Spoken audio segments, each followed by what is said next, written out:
America is back and doing really well, but we still have a major challenge that must be urgently addressed because no country can be great without fair and honest elections.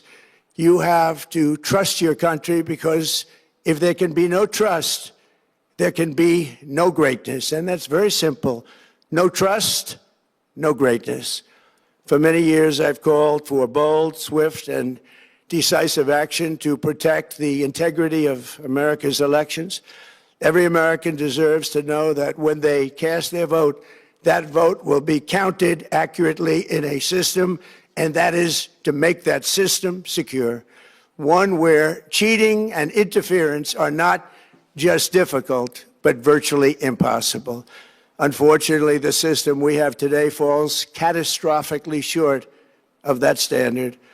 Tonight, I'm announcing the immediate declassification and release of critical intelligence revealing shocking vulnerabilities in our election infrastructure.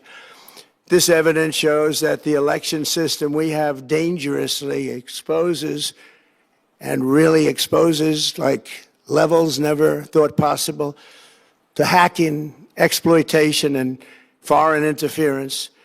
Just as disturbingly, this vital information has for many years been covered up and hidden from you, the American people, our beautiful, our great American people.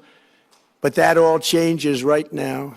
The documents we will release starting tonight have been gathered by the White House Government Transparency Task Force, a great group of people, along with the staff of the President's Intelligence Advisory Board, supported by our top intelligence agency chiefs, who have all personally reviewed the findings. We are presenting this evening and fully confirmed their authenticity. You can see these documents for yourself at whitehouse.gov. That's whitehouse.gov. Go check it out. Our purpose in disclosing this information is not to weaken confidence in election, but to earn that confidence by confronting vulnerabilities and correcting them very, very quickly. And that's what we're doing. The documents cover 5 major areas of concern. First, they show that over a period of years, starting during the 2020 election cycle, the People's Republic of China carried out what is believed to be the largest compromise of election data in history, resulting in China's illicit acquisition of 220 million U.S. voter files. That information includes names, addresses, phone numbers, political party preferences, and other sensitive data that would be needed to register to vote and engage in other nefarious activities, which is exactly what was happening. This data loss presents an unprecedented election security nightmare. The intelligence even shows that China assigned a data exploitation unit specifically to this new project. Compounding the travesty, the second set of documents we are releasing reveals that members of the deep state, very, very famous group of people, in many cases, in our intelligence agency work to actively suppress and downplay information about the extent of China's sinister election meddling, covering it up from both the president and the American people like nobody thought was possible. U.S. spy agencies began learning about the compromise of voter registration files in 2020 when they discovered that tens of millions of voter data, think of that, tens of millions of voters' data in 18 states have been bought, stolen, or hacked by China. Yet those responsible for sounding the alarm instead kept the information secret and hidden. They did not disclose to me as president or to anyone else, and to the best of our knowledge, they did not inform Congress. In fact, all they kept saying is, this is the most secure election in the history of our country, a standard, very pat line that was divvied out to say.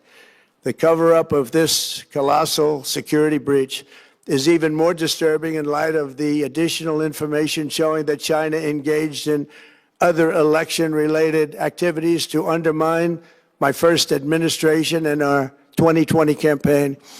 They did not want, and they just didn't want it. They fought like hell not to have it, Donald Trump, to win, and for good reason.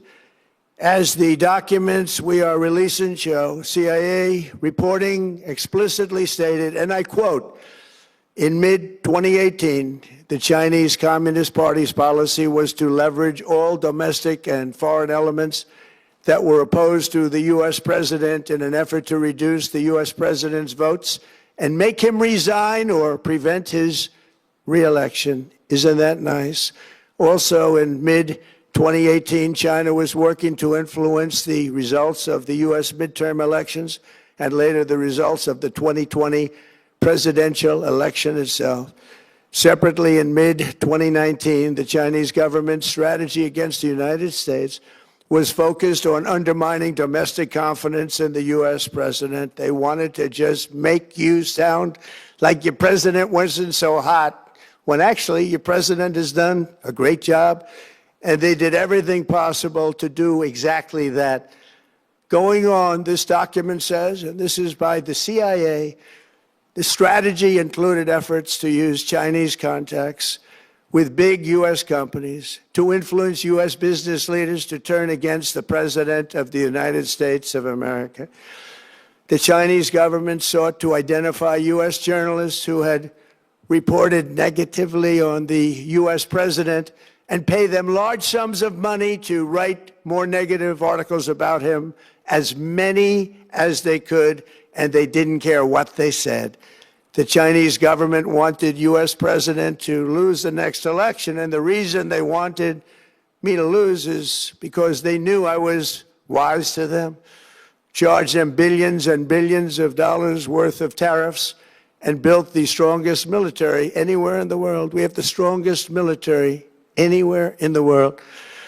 These are exact quotes from the CIA reporting. The name of the person doing the quote is now under review, but it gets even worse. Raw intelligence obtained by the FBI in 2020, yet buried by rogue bureaucrats, stated that China's activities even included an attempt to manufacture illegal ballots for Joe Biden.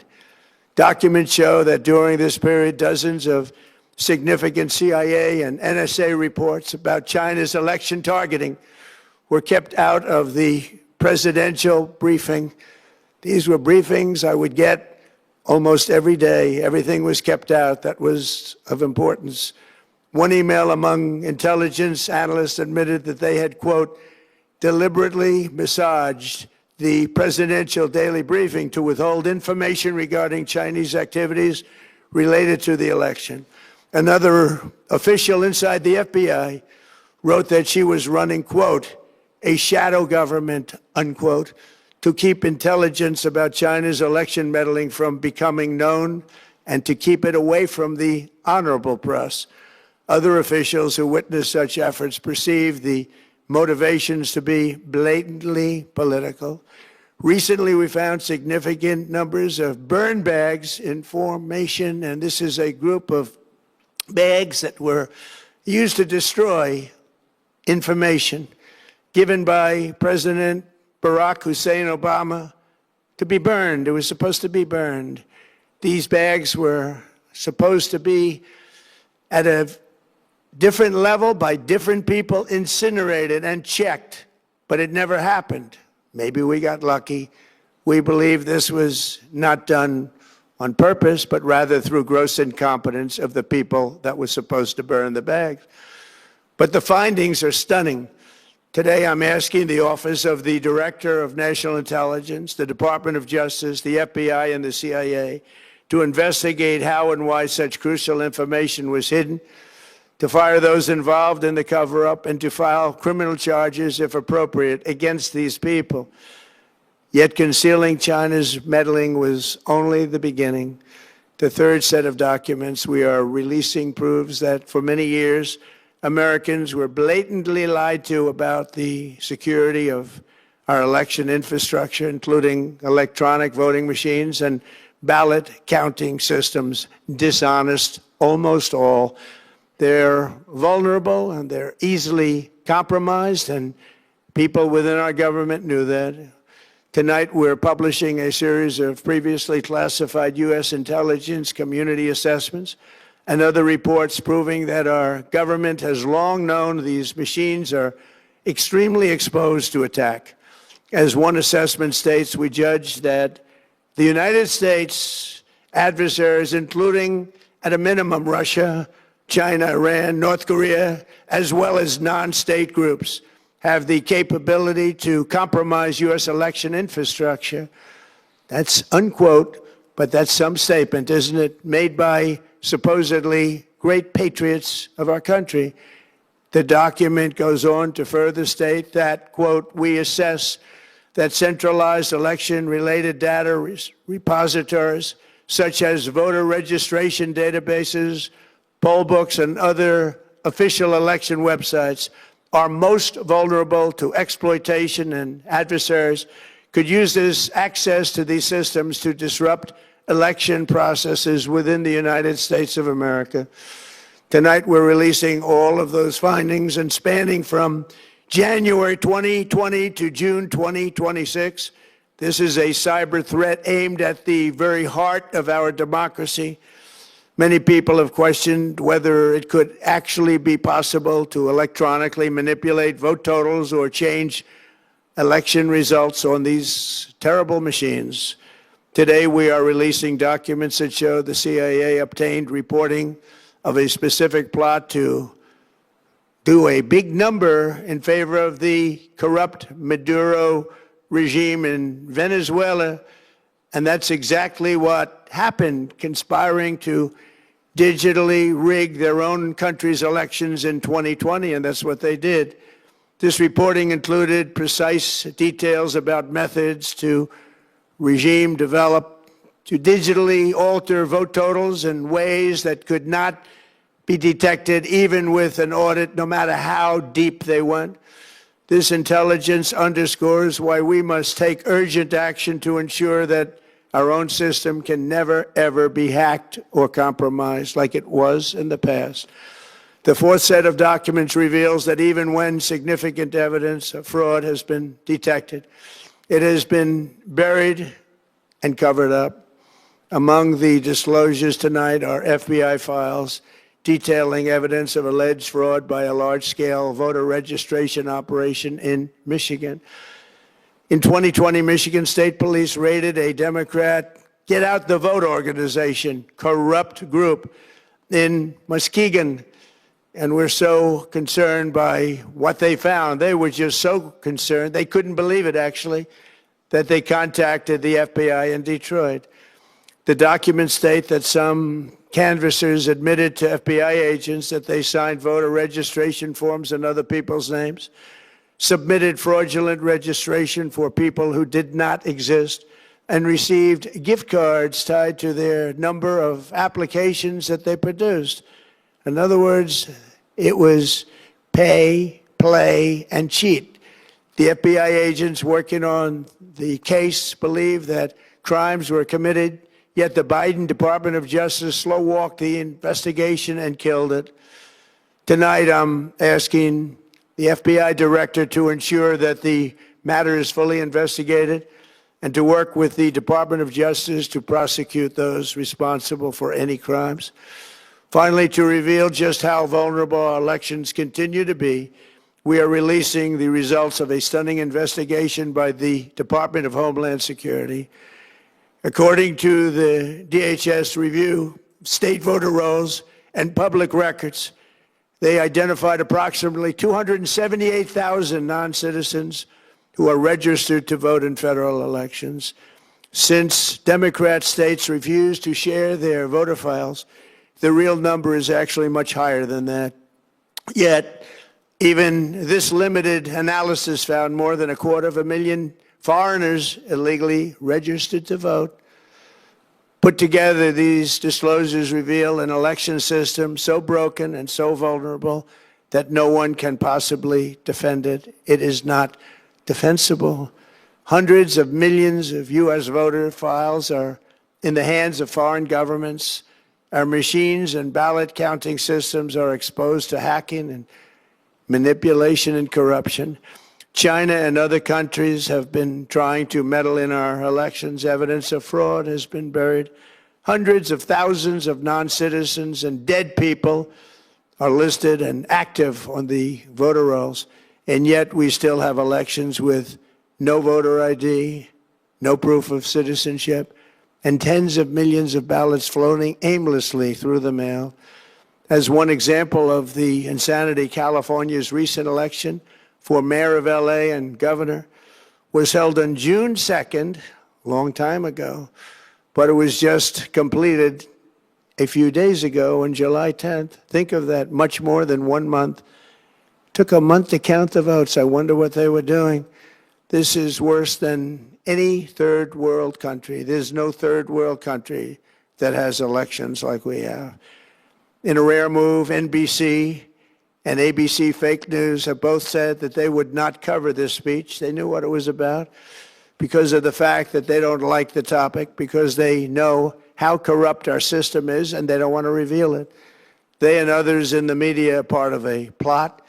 They want to continue this fraud for whatever reason. They want to keep it going.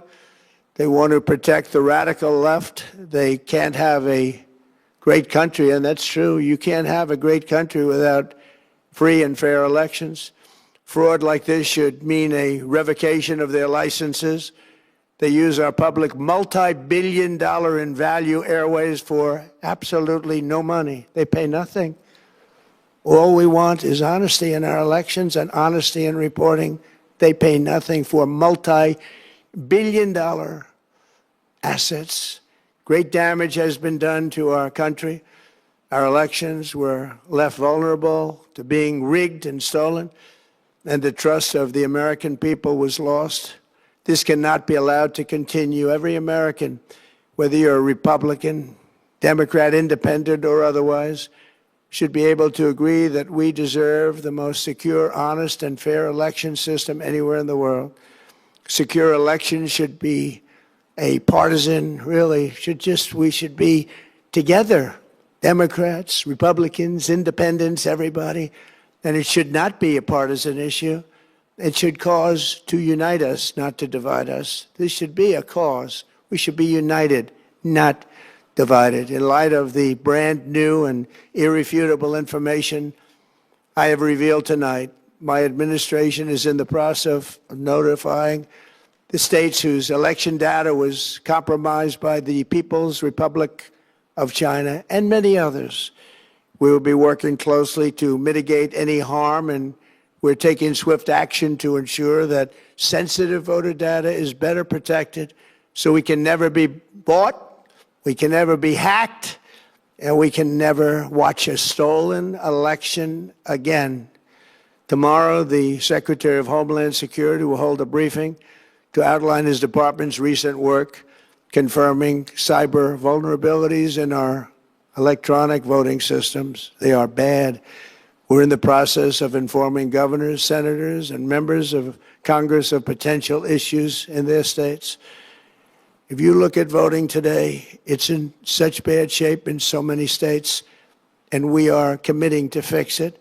And we're also committing to be working with those states and local jurisdictions to help them fix and patch known technical vulnerabilities before the midterm elections. We have very important elections coming up. We want those elections to be honest.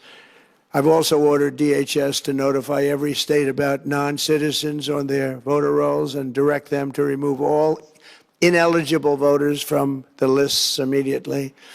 But most importantly, addressing this crisis of election security demands that Congress must pass the Save America Act. How easy is that to do unless you want to cheat? The only reason you wouldn't do it is you want to cheat because your policies are so bad and your candidates are so pathetic that you can't get away or can't get elected any other way.